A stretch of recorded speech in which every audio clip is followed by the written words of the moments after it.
the equation for finding real or complex roots to any quadratic is what most students learn by rote, and it's usually referred to as the quadratic equation. What it really is simply an algorithmic process that skips over all of the very interesting and intuitive geometric method known as completing the square. And yet it is still sometimes useful, especially if you're programming it and you already understand the intuitive part. And this equation is given as follows. And I just have to preface this by saying, when I say the beginning part, which is x equals, you're going to hear me say plus or minus at some point, and then begin to say the word square root. That's plus or minus right there is why there will end up being two solutions. Okay? It's because we don't know whether the underlying number that makes the root is positive or negative, since negative 5 times negative 5 is 25. And 5 times 5 is 25. The square root of 25 could be either 5 or negative 5. So that's kind of the basis of that. Also, I'm going to be giving you this equation, but if you don't know the standard form of the quadratic, the equation makes no sense in its general form. So first I have to tell you the general form of the equation for a quadratic equation. That would be a degree 2 equation. We would think of this as like an area equation, right? Because it's squared. And it's ax squared plus bx plus c equals 0. Now, students are very literal, right?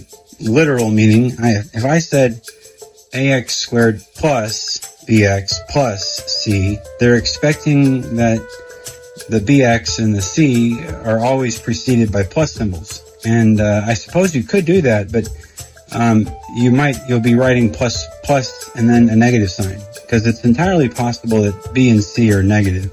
It's entirely possible that a is negative.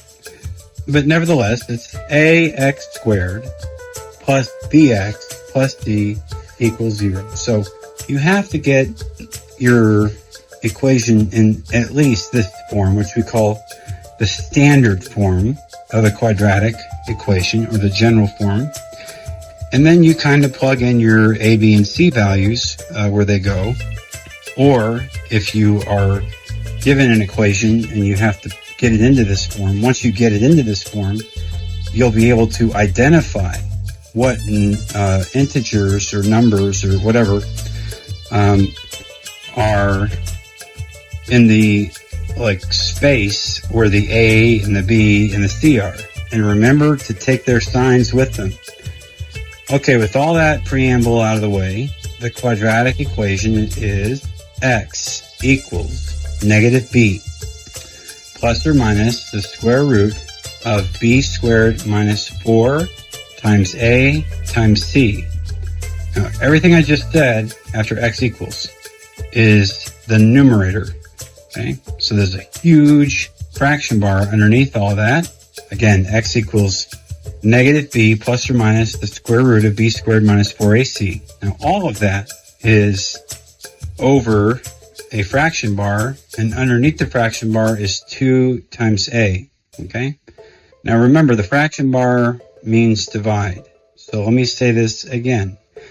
X equals negative b plus or minus the square root of b squared minus 4ac, all divided by 2a. Okay, and this formula, or this little algorithm, will work for all numbers, real and complex. By complex, I mean that there's an imaginary part and a real part. In other words, at some point, you're going to be taking the square root of negative 1, and that will, by definition, turn into the imaginary number 1i. Nobody writes it that way. They just say I. So you have to know this definition. The square root of -1 is I. And we need to nail down exactly what all of that imaginary stuff means so that you understand that when we have these imaginary portions and we see them appear and we realize we're going to have solutions that have i's in them, meaning that we have complex roots, that this is not complex in the sense that we use the word complex like if you had a puzzle with 50,000 pieces and then they were all just colored brown and you were supposed to put it together. You know, that you say, man, this looks complex. Or like a Rubik's Cube. That looks complex. That we use that to mean like difficult or hard or otherwise, you know, it has a connotation to it, doesn't it? That is not what we mean by complex roots. By complex roots, we're referring to complex numbers, which again, have nothing to do with difficulty. It just means that you'll have some complex root like 2 plus 3i. And once we go through the explanation of this type of number, that is a number, by the way. I mean, it's not two numbers with a plus in the middle. It's one number, 2 plus 3i. It's a complex number. It turns out every number is a complex number. So just the number 1 is 1 plus 0i. We don't write it that way because 0 times anything is 0. So 0 times 1i is 0. So it's just 1 plus 0 times 1i. That's a very long way to write out 1.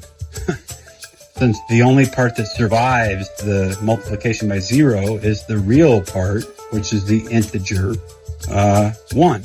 Okay? And so if any of that was confusing, don't worry about it, because the whole point here is we haven't talked about complex numbers yet. So just take it and move it aside. All right? I am not a fan of this quadratic formula, especially when it comes to calculating that part underneath the square root, b squared minus 4ac. See, you start to get into an order of operations nightmare underneath that square root. By the way, b squared minus 4ac is called the discriminant, and it has nothing to do with civil rights or anything. But in a way, to think of b squared minus 4ac as a discrimination technique in the sense of racial or so whatever cultural connotation you give to it, it's sort of correct, because it serves the function of telling you, based on whether when you compute b squared, the square of b, minus the product of 4a and c, if the number that results is negative, then you will be absolutely guaranteed, if you were to do the whole quadratic equation, to get 2 complex roots. That means 2 solutions that have imaginary components or complex numbers. This also means visually it never crosses the graph of the quadratic, would never cross the x-axis, because that would give it a real root to cross the x-axis. So it can't cross the x-axis if they're both complex roots. All right? If it's equal to 0, b squared minus 4ac, that's the discriminant again, then you can discriminate against this function. You can say, I discriminate against you. I know what you are. Before, what is discrimination? But making some kind of prejudicial judgment.